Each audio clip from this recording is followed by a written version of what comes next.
Kanthapuram AP വിഭാഗത്തിനെതിരെ രൂക്ഷ വിമർശനമാണ് ജമാഅത്തെ ഇസ്ലാമി നടത്തിയിരിക്കുന്നത്. CPIM-ന് രാഷ്ട്രീയ പ്രതിസന്ധി ഉണ്ടാകുമ്പോൾ AKG സെന്ററിൽ നിന്ന് ഒരു മതസംഘടന കൊട്ടേഷൻ എടുക്കുന്നുവെന്ന് ജമാഅത്തെ ഇസ്ലാമി അമീർ P. മുജീബ് റഹ്മാൻ പറയുന്നു.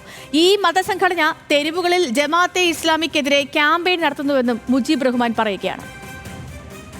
സമുദായവും മുഖാമുഖം നിൽക്കേണ്ട ഒരു കാലമല്ല ഇത് എന്ന് തിരിച്ചറിഞ്ഞതുകൊണ്ടാണ് സംയമനം പാലിക്കുന്നത്. പക്ഷേ CPIM എന്ന് പറയുന്ന രാഷ്ട്രീയ പ്രസ്ഥാനത്തിന് രാഷ്ട്രീയ പ്രതിസന്ധി ഉണ്ടാകുമ്പോഴെല്ലാം AKG സെന്ററിൽ നിന്ന് കൊട്ടേഷൻ എടുത്ത് ഈ രാജ്യത്തിൻ്റെ തെരുവോരത്തിൽ ഇറങ്ങി ജമാഅത്തെ ഇസ്ലാമിക്ക് നേരെ പലപ്പോഴും ക്യാമ്പയിനുമായി രംഗത്തിറങ്ങുന്ന ഒരു മതസംഘടനയുണ്ട്. ഞാൻ പറയുക, ഞങ്ങൾ കളത്തിലിറങ്ങാൻ തീരുമാനിച്ചിട്ടില്ല.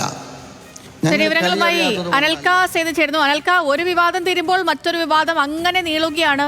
ഈ സമസ്തയും അതുപോലെ ജമാഅത്തെ ഇസ്ലാമിയും തമ്മിലുള്ള വിവാദങ്ങൾ. ഇപ്പോൾ പുതിയ വെളിപ്പെടുത്തൽ വിവരങ്ങൾ പറയാം. നിലമ്പൂർ ഉപതെരഞ്ഞെടുപ്പിന് ശേഷം ജമാഅത്ത് ഇസ്ലാമി നിലമ്പൂരിൽ സംഘടിപ്പിച്ച പൊതുയോഗത്തിലാണ് ഇത്തരത്തിൽ കാന്തപുരം വിഭാഗത്തിനെതിരെ പരോക്ഷ വിമർശനവുമായി ജമാഅത്ത് ഇസ്ലാമി അമീർ P. മുജീബ് റഹ്മാൻ രംഗത്തെത്തിയിട്ടുള്ളത്.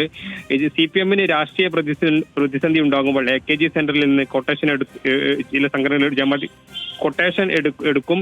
ജമാഅത്ത് ഇസ്ലാമിക്ക് എതിരെ പിന്നീട് ക്യാമ്പയിൻ നടത്തുകയും ചെയ്തു. അതോടൊപ്പം തന്നെ ഞങ്ങൾ കളത്തിൽ ഇറങ്ങാൻ തീരുമാനിച്ചിട്ടില്ല, ഇത് തുടരാനാണ് ഭാവമെങ്കിൽ ഞങ്ങളായിട്ട് ഗാലറിയിൽ ഇരിക്കാൻ തീരുമാനിച്ചിട്ടില്ലെന്ന വിമർശനമാണ് സുന്നി കാന്തപുരം വിഭാഗത്തിനെതിരെ ജമാഅത്ത് ഇസ്ലാമിയുടെ അമീർ P. മുജീബ് റഹ്മാൻ ഉന്നയിച്ചിട്ടുള്ളത്.